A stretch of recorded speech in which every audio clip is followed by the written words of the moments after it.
Hai, Assalamualaikum. Apa khabar semua? Ika akan kongsikan dengan anda semua berkenaan dengan topik kepimpinan. Mungkin anda nak tahu apa antara 5 ciri-ciri yang perlu ada pada seorang pemimpin. Okey, yang pertama adalah bertanggungjawab. Seorang pemimpin iaitu usahawan perlulah ada sikap bertanggungjawab yang sangat tinggi. Yang kedua pula adalah dengan mempunyai visi dan matlamat yang jelas.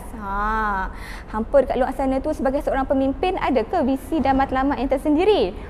Untuk pengetahuan hampa semua, visi dan matlamat inilah yang akan memacu hala tuju syarikat dengan lebih jelas. Datuk Wira Dr. Azizan Osman juga ada cakap, kalau kita nak berniaga ni, kita tak boleh buat just sekadar suka-suka je.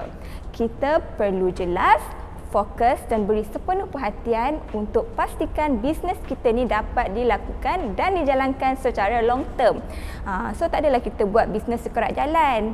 Faham tak? Yang ketiga pula adalah dengan ada komunikasi yang baik. Dalam video-video sebelum ni pun Ika ada terangkan betapa pentingnya komunikasi ni untuk selesaikan pelbagai masalah. Yang keempat pula, mempunyai keberanian yang sangat tinggi. Kalau nak jadi usahawan ni memang kita kena berani. Kalau tak berani, macam mana kita nak berani ambil risiko, nak berani tahan cabaran yang datang dan nak berani untuk berjumpa dan menonjolkan diri pada orang ramai dekat luar sana tu.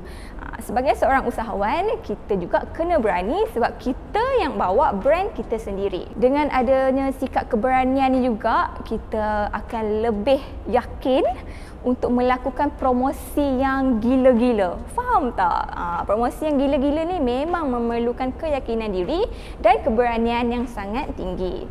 Oleh sebab itu, keberanian ni adalah salah satu sikap yang perlu ada pada setiap usahawan. Datuk Wira juga selalu pesan pada usahawan-usahawan dan juga pelajar-pelajar dekat luar sana untuk setiap hari buat live dekat platform social media masing-masing. Dari situ, bila kita setiap hari buat live, kita akan lebih berani nak bercakap, berani nak buka mulut untuk melontarkan idea. Daripada situlah bila kita setiap hari buat live, kita akan lebih berkeyakinan untuk berhadapan dengan orang di luar sana. Daripada situlah kita start step by step untuk membina keyakinan diri. Okey, yang terakhir adalah sikap sentiasa nak bantu orang lain dekat luar sana tu. Faham tak apa yang Ika cakap ni? Sentiasa nak bantu orang lain dekat luar sana. Okey, bila kita sebagai seorang usahawan ada sikap dan nilai murni nak bantu orang, nak beri kesenangan kepada orang dekat luar sana tu, urusan kita akan lebih dipermudahkan.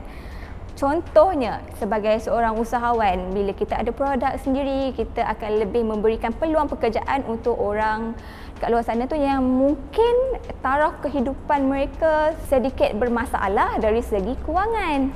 So bila kita beri peluang pekerjaan pada mereka, mereka akan lebih dapat berdaya saing untuk meningkatkan taraf kehidupan masing-masing. Inilah yang menjadikan kita dan juga anda semua sebagai seorang usahawan mampu menyumbang kepada ekonomi negara dan juga ekonomi masyarakat sekeliling. Rich work got your back, bekalah semangat. Bekalah semangat. Rich work got your back, bekalah semangat.